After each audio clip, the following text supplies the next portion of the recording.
Assalamualaikum warahmatullahi wabarakatuh.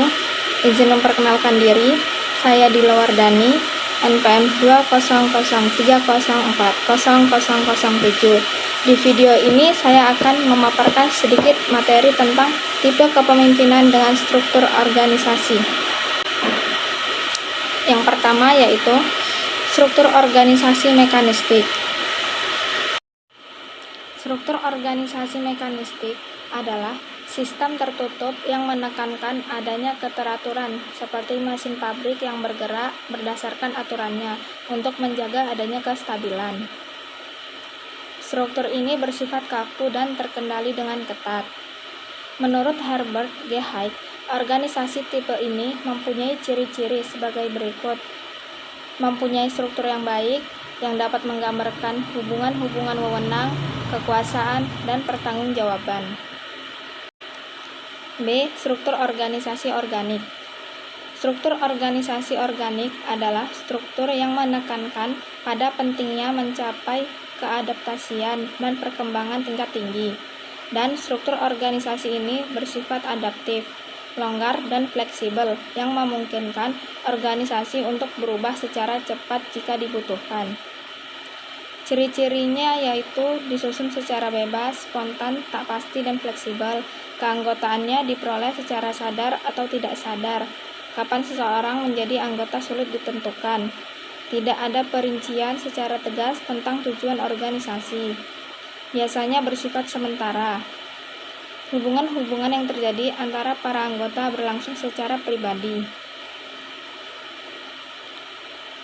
Selanjutnya yaitu perbedaan struktur organisasi mekanistik dan organik. Yang pertama itu struktur organisasi mekanistik. Proses kepemimpinan tidak mencakup persepsi tentang keyakinan dan kepercayaan. Bawahan merasa tidak bebas mendiskusikan masalah dengan atasan. 2. Proses motivasi hanya menyadap motif fisik, rasa aman, dan ekonomik melalui perasaan takut dan sanksi.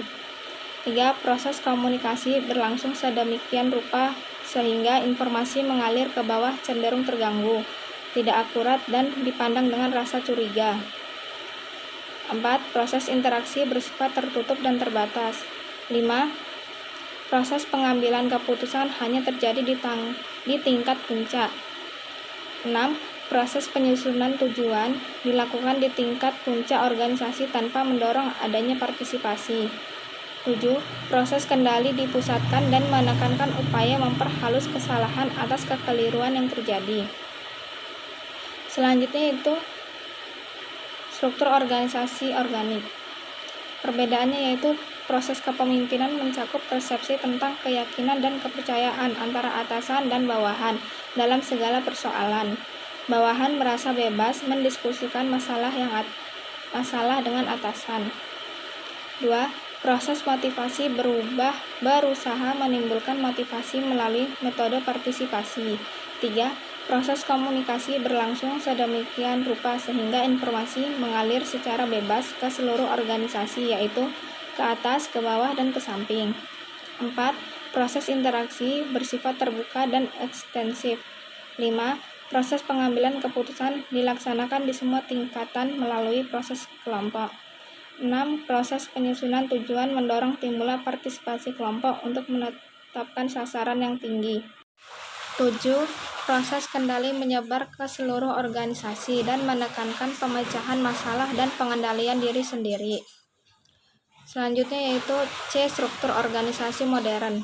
Struktur organisasi modern adalah sebuah perkumpulan atau pengelompokan antara individu satu dengan yang lain, yang mana mereka dapat bekerja sama untuk mewujudkan tujuan yang sudah terancang sebelumnya.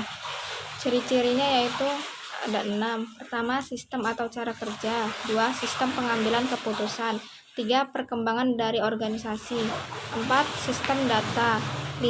Anggota yang ahli dalam bidangnya spesialis. 6. Tumbuh prinsip serta aturan. Jenis-jenis organisasi ada 3. Yang pertama, struktur tim, yang mana dalam struktur ini terbentuklah beberapa anggota yang menjadi salah satu hal. dengan keikutsertaan mereka dalam mendiskusikan sebuah solusi permasalahan. 2. Struktur matric project. Jenis struktur yang sangat fleksibel dengan pengambilan keputusan yang bisa cepat, bisa lambat, tergantung daripada pengerjaan proyek yang ada dan sampai kapan dapat terselesaikannya. 3. Jenis nirbatas adalah jenis struktur yang tidak terlalu terpatok pada sebuah komando yang pada akhirnya memiliki kendali yang terbatas, serta para anggota yang mendapat pemberdayaan. Bentuk daripada struktur ini sangat fleksibel dan simpel. Sayangnya, kelemahan dari struktur ini adanya resiko. Baik, itu tadi paparan sedikit materi tentang tipe kepemimpinan dengan struktur organisasi. Selanjutnya itu sesi tanya jawab. Di sini saya akan menjawab pertanyaan Fitratul Maula. Jelaskan apa saja kelemahan serta kelebihan antara struktur organisasi mekanistik dan organik. Jawabannya yang pertama itu struktur organisasi mekanistik. Kelebihannya yaitu cepat, fleksibel, pemeliharaannya hemat, akuntabilitasnya jelas. Kelemahannya kurang layak ketika organisasinya berkembang, bertumpu pada satu orang saja terlalu berisiko. Selanjutnya itu struktur organisasi organik. Kelebihannya yaitu berfokus pada hasil, manajer divisi bertanggung jawab atas apa yang terjadi pada produk dan layanannya. Kelemahannya yaitu duplikasi aktivitas dan sumber daya akan menambahkan biaya dan mengurangi efisiensi.